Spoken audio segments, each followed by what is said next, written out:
नमस्कार, GB education में आप सभी का स्वागत है। बात करते हैं इतिहास में दैनिक पाठ्य योजना किस प्रकार बनाई जाती है। तो ये आपका पहला लेसन है जिसमें लेसन का नाम है प्रारंभिक इतिहास की जानकारी। इसके बाद में आपको इस प्रकार इंडेक्स तैयार करके विशिष्ट उद्देश्य और अपेक्षित व्यवहारगत परिवर्तन लिखने हैं, जिसमें विशिष्ट उद्देश्यों में 6 पॉइंट दिए हुए हैं। उन्हीं 6 पॉइंटों के 2-2 पॉइंट आपको इसके सामने लिखने हैं। स्क्रीनशॉट ले लीजिए ताकि आपको लिखने में इजी रहे। इसी पेज से आपको लेसन प्लान स्टार्ट करना है और इसी पेज के जस्ट सामने आपको इस प्रकार से बनाना है, जिसमें आपके सबसे पहले आएगी शिक्षण सहायक सामग्री, जिसमें चौक, झाड़न, संकेतक, चार्ट, लपेट फलक पर मूल्यांकन। इसके बाद में है शिक्षण विधि प्रविधि, जिसमें आपके 3 विधियां हैं, व्याख्यान विधि, प्रश्नोत्तर विधि और प्रदर्शन विधि। फिर है पूर्व ज्ञान में आपको लिखना है विद्यार्थी प्रारंभिक इतिहास की जानकारी के बारे में सामान्य जानकारी रखते हैं। फिर बनानी है आपको प्रस्तावना, यानी आपको जो पूर्व ज्ञान बच्चे रखते हैं वो आपने किस प्रकार बोला है, इन क्वेश्चनों के आधार पर बोला है। तो प्रस्तावना के अंदर आपको इस प्रकार से प्रश्न लिखने हैं जिसमें तारतम्यता हो, यानी जिस शब्द से, जिन शब्दों से छात्र अपना उत्तर देता है उन्हीं शब्दों का प्रयोग करते हुए आपको प्रश्न बनाने हैं ताकि बच्चा इसमें रुचि ले सके। इसमें आपको क्वेश्चन करना है गैस चूल्हों से पूर्व खाना पकाने के लिए किसका प्रयोग किया जाता था? लकड़ियों के चूल्हों का। लकड़ी का चूल्हा कब से प्रयोग में लाया गया है? आदिकाल से। आदिकाल के मानव रहन सहन का पता किससे चलता है? प्राप्त अवशेषों से। प्राप्त अवशेषों की जानकारी किससे मिलती है? इतिहास में। प्रारंभिक इतिहास की जानकारी के बारे में आप क्या जानते हैं? यानी आपको लास्ट क्वेश्चन वहाँ लेके आना है जो आपका प्रकरण होता है, जो आपका प्रकरण का पॉइंट होता है वो आपका लास्ट प्रश्न होना चाहिए। लास्ट प्रश्न आपका समस्यात्मक होता है ताकि आप इसके बारे में विस्तृत बच्चों को जानकारी दे सकें। इसके बाद में आपको उद्देश्य कथन लिखना है। उद्देश्य कथन में आपको लिखना है विद्यार्थियों, आज हम प्रारंभिक इतिहास की जानकारी के बारे में विस्तारपूर्वक अध्ययन करेंगे। इस प्रकार से आपको ये दोनों प्रश्न करने हैं। स्क्रीनशॉट ले लीजिए साथ के साथ।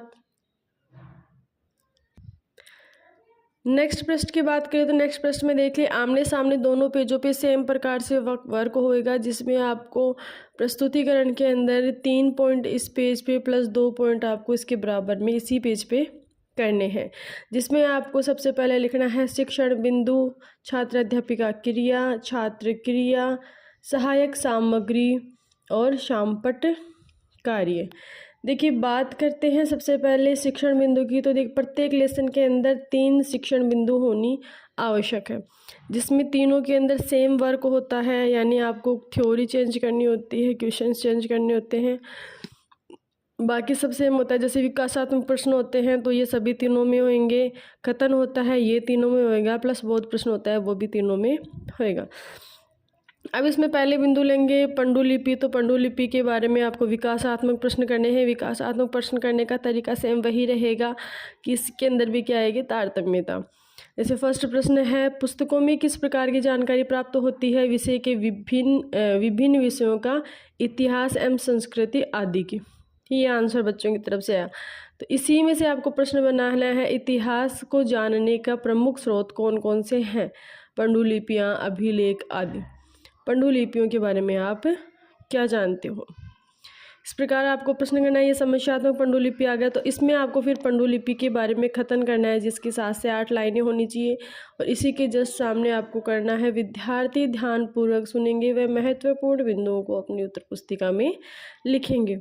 जो कुछ आपने पढ़ाया है इसके अंदर, उसी के अंदर से आपको प्रश्न करने हैं, जिनको बोलते हैं हम बोध प्रश्न, यानी बच्चों को कितना इसके बारे में बोध हुआ है, कितना ज्ञान हुआ है, ये प्रश्न इसके अंदर से किए जाएंगे। जैसे पांडुलिपि किससे लिखी होती है? तो इसमें फर्स्ट लाइन में लिखा हुआ है वे पुस्तकें जो हाथ से लिखी होती है उसे पांडुलिपि कहते हैं। तो पांडुलिपि किससे लिखी होती है? हाथ से। पांडुलिपि प्राय किसकी बनी होती है? ताड़पत्रों से। जो कुछ आपने पढ़ाया है उसी में से आपको ये प्रश्न करने होते हैं, इसीलिए इन प्रश्नों को क्या बोलते हैं? बोध प्रश्न। चलिए, इस पृष्ठ की बात हो गई। दूसरे पृष्ठ की बात करें तो जहाँ आपने कथन लिखा है, यानी पहले क्वेश्चन लिखे हैं तो क्वेश्चनों के सामने आपको लिखना है प्रश्नोत्तर विधि, और जहाँ आपने कथन लिखा है उस कथन से संबंधित कोई भी आपका चित्र बन रहा है, अगर बुक में दिया हो तो बुक में से ले लो, अदरवाइज़ आप नेट से सर्च करके उससे संबंधित कोई चित्र बनाओ, तो वो चित्र आपको इसके जस्ट सामने कथन के जस्ट सामने ही आपका चित्र आएगा, और उसी के जस्ट सामने आपकी शामपट कार्य आएगा। तो इस प्रकार से आपको चित्र बनाना है पांडुलिपियों का, और उसके सामने जो आपने बोर्ड पे लिख के बच्चों को बताया है वो चीज़ें शामपट के ऊपर आपको यहाँ लिखनी है। इसके बाद में आपको फिर बोध प्रश्नों के बाद में सेकंड पॉइंट लोगे अभिलेख, तो वही तरीका रहेगा, तीनों पॉइंट आएंगे, विकासात्मक प्रश्न, कथन और बोध प्रश्न। तो अभिलेखों के बारे में आपको सबसे पहले क्या करने हैं, बोध प्रश्न करने हैं। बोध प्रश्नों में वही तरीका है आपका, तारतम्यता होनी चाहिए। राज्यों का समूह है क्या कहलाता है, देश।